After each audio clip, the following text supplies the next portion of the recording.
වෙනම තොරතුරක් තමයි මට මේ පෞද්ගලික දවසක ඔබට මතකද ක්‍රීඩා තොරතුරු අතරේදී මම කිව්වා මෙටිල්ඩා කාල්සන් ශ්‍රී ලංකාව නියෝජනය කිරීම සඳහා ඇයට සිද්ධ වුණා ක්‍රීඩා මේ බේරුම්කාර කමිටුවක් ඉදිරියට යන්න. හැබැයි අන්තිමේදී එය ජයග්‍රහණය කළා ශ්‍රී ලංකීය ජයග්‍රහණයක් හැටියට. ඇයට ඔලිම්පික් යන්න වරම් ලබා ගන්න පුළුවන්කම හම්බුණා. ක්‍රීඩා මාධ්‍යතුමත් තමන්ගේ සුභාශිංසන මතු කරලා තිබ්බා. දැන් මේක ක්‍රීඩා තොරතුරක් හැටියට ගත්තාම හරි. ශ්‍රී ලංකාවෙන් පරිබාහිරව වෙසෙන කෙනෙක් ශ්‍රී ලාංකික තරුණියක් ඇයට මේ අවස්ථාව හම්බුණා. මේක එතනින් ඉවරයි. හැබැයි මේකේ වගතුග හොයාගෙන ගියාම මට මතකෙට තිබුණා මර ස්පෝර්ට්ස් කවි කියලා නිෂ්මන් රණසිංහ පොතක් එළි දැක්වුවා ක්‍රීඩා මාත්‍යාංශ ශ්‍රෝණාගාරිතම ඩන්කන් රයිට් ශ්‍රෝණාගාරිතම මේක එළි දැක්වුවා ක්‍රීඩාව හා සම්බන්ධ විවිධ පුද්ගලයන්ට අලලා විවිධාකාරයේ කවි. සාමාන්‍යයෙන් කවි ගොඩක් ඒවට ලියවිලා තියෙනවා. හැබැයි ක්‍රීඩාවට කවි ලියවිලා තියෙන්නේ හරි අඩුයි. ක්‍රීඩාවට කවි ලියවුණා මදි කවුගේ ලියවුණා මදි වගේ එකක් තියෙනවා. හැබැයි ඒ අඩුව නිෂ්මන් පිළිගන්නවා. හරිද? එතකොට මම නිෂ්මන්ගේ කතාව කියලා ඊළඟ කතාවට එන්න. හරිද? නැත්තම් මේක මට ඒක ඒ නිෂ්මන්ගේ කවිය කියවුවම මතකයට ආපු වෙන එකක් තිබුණා. ඒ මොනිකා රුවන්පතල. මම මේ දෙක කොහොමද සම්බන්ධ කරගන්නේ කියලා මම කල්පනා කරනවා. මම එන්නම් මේ කතාවට ගිහිල්ලා. ඕකට හේතු මොනිකා රුවන්පතලන කියන්නේ ඒ සමාජයේ තියෙන සමහර අත්දැකීම් අරගෙන ලියපු කෙනෙක්. ඉතාමත්ම මැනම් පෙයින් හරි. ලෙච්මී කතාව. මෙටිල්ඩා කාල්සන් මේක මේ නිෂ්මන්ගේ පොතේ තිබුණා මේ 57 වෙනි සහ 59 වෙනි පිටුවල. හරිද? අසොන් පිට දරුවෙක් යවන්නට වත්කම් නැති පවුල් පිරුණු. රටේ දුක්බර කතාවන් නෙක අසා ඇති ඔබ සවන් වැකුණු. එවන් කඳුලක උරුමයක් වී මව් ඇකින් ගිලිහිලා වැටුණු.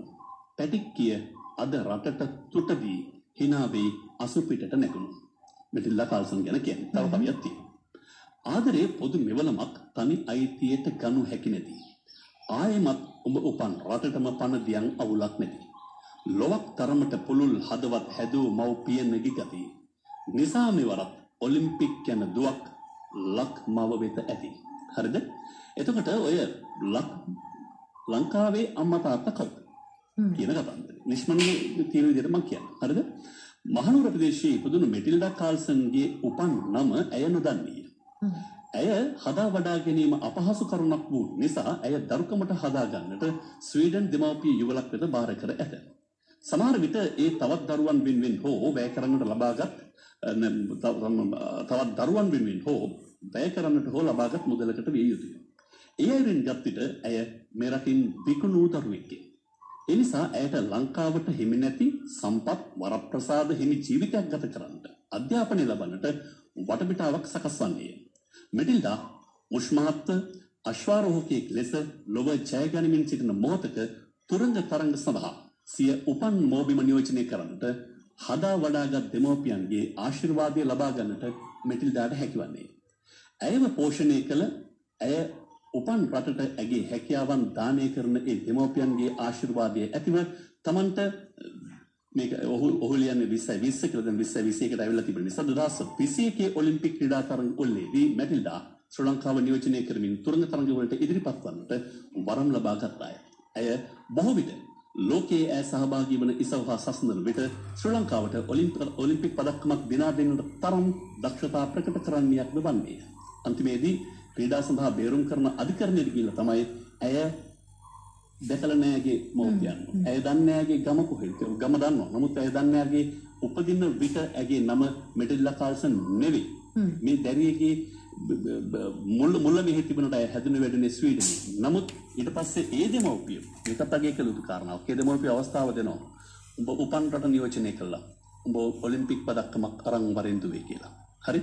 මෙතන ක්‍රීඩාශීලීත්වයට එහා ගිය මහ පුදුම මානුෂීය කාරණාවක් තියෙනවා. එකක් අපේ රටේ මව්වරුන්ගේ දරුවන්ගේ වේදනාවේ අඳුනාවේ වෙනම කාරණාවක් තියෙනවා. ඔය කාරණාව හරි අපූර්වට ජනගත කරන්නේ මොනිකා රුවන්පතල.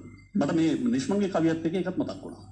ඇය ලියනවා මේ මෙලෙච්චමගේ සිතුවිල්ලක් කවි පන්තියේ සීතල මීදුම අතරින් පියවර මනිමින් එනවා. වතු යායේ කඳු මුදුනේ දලු නෙලමින් ඇවිදිනවා. කඳු රවුමේ යන ගමනේ වතු මායිම හමු වෙනවා. මායිම ළඟ තේ පඳුරේදී දෑත දෙපය නවතිනවා. දලු සුළඟට සැලෙනා විට මගේ ඇසිපිය සෙලවෙනවා. පින්නි බිඳු බිම වැටෙනා විට නිත කඳු ලැලි වෙගිරෙනවා. වටා වැටුණු තන පඳුරට මහා පොළොවට අමතනවා. එදා පඳුර යට සැඟ වූ පුතු කොහිදැයි විමසනවා. පඳුර යටින් හිසෝසවා හිමීට නැගිටපන් පුතේ. 20 වසරක මිනිසෙකු වී මා පසුපස වරෙන් පුතේ. අඩිපාරෙන් වටරවුමෙන් කඳු මුදුනට වරෙන් පුතේ බංගලාවේ දොරටුව දැක එතනදී නැවතියන් පුතේ. බංගලාවේ දොරටු සතෙන් ලයින් කාමර 100ට කඳු යායෙන් වතු යායට හෙල්වැටියෙන් තනි පොළවට ගංගාවෙන් මහමුන්දට ඉන් එපිටට ඇසෙන ලෙසට කියන් පුතේ පැමිණිල්ලක් එදා උඹට වූ වරදට. මොකද්ද සිද්ධ වෙන්නේ නැති කියලා කාරණාව පැහැදිලිනේ. හරිද?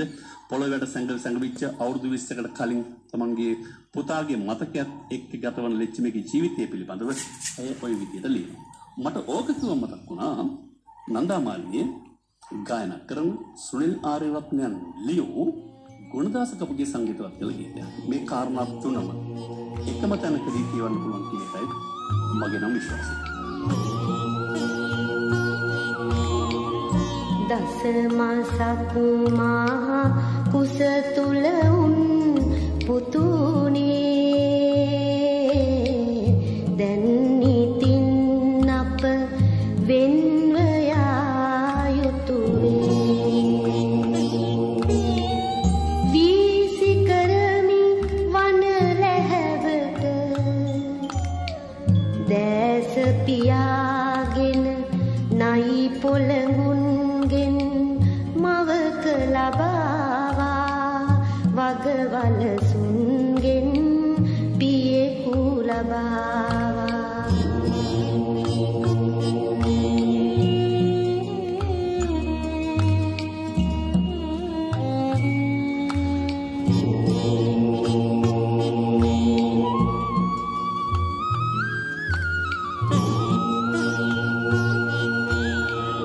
දැඩි වී වග වලසුන් අතරේ වලසෙකු වී අවුදින් පුතුනේ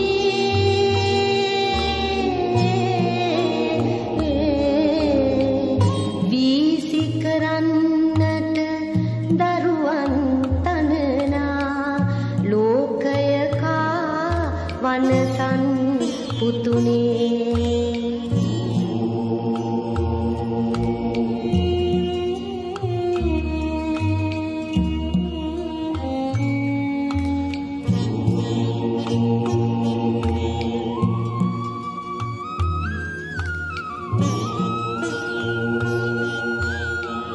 සැතපීනයි පොළඟුන් දරණේ පොළඟෙකු වී අවුදින්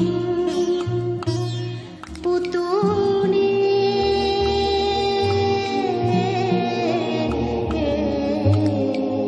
අහක දමන්නට දරුවන් වදනා ලෝකයකා වනසන් පුතුනේ.